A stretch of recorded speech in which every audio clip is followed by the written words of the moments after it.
গণপরিবহনের শৃঙ্খলা আনতে শুরু হলো কাউন্টার আর টিকিট ভিত্তিক গোলাপি রঙের বাস চলাচল। দুপুরে উত্তরা আজমপুর বাস স্ট্যান্ড থেকে কার্যক্রম উদ্বোধন করেন ডিএমপি কমিশনার শেখ মোহাম্মদ সাজ্জাদ আলী। নতুন ব্যবস্থায় বাস ভাড়া বাড়বে না বলে জানিয়েছে সড়ক পরিবহন মালিক পক্ষ। সুরাইয়া মনির রিপোর্ট।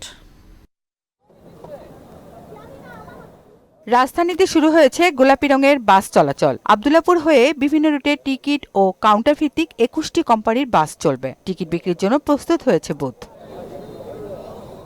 উদ্বোধন অনুষ্ঠানে সড়কে শৃঙ্খলা পরিবহন সংশ্লিষ্টদের সার্বিক সহযোগিতার আশ্বাস দেন ডিএমপি কমিশনার শেখ মোহাম্মদ সাজ্জাদ আলী। যে ভঙ্গুর ট্রাফিক ব্যবস্থা, সেই ভঙ্গুর ট্রাফিক ব্যবস্থা থেকে উত্তরণের জন্য প্রথম পদক্ষেপ আমি আমার সহকর্মীদেরকে নিয়ে শ্রমিক এবং মালিক উভয় পক্ষকে এবং যাত্রীদেরকে আমার যত ধরনের এটির পর আরো ৩টি রুটে একই ব্যবস্থা চালু করা হবে। এতে বাস ভাড়া বাড়বে না। প্রাথমিকভাবে ৪টি রুটে কাউন্টার পদ্ধতিতে থাকবে। কাউন্টার সিস্টেমে টিকেটিং করে গাড়ি চালানোর ব্যবস্থা করব।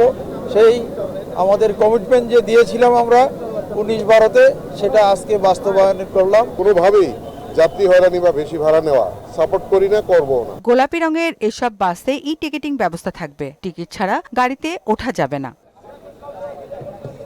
সুরাইয়া মুন্নি, মোহনা সংবাদ, ঢাকা।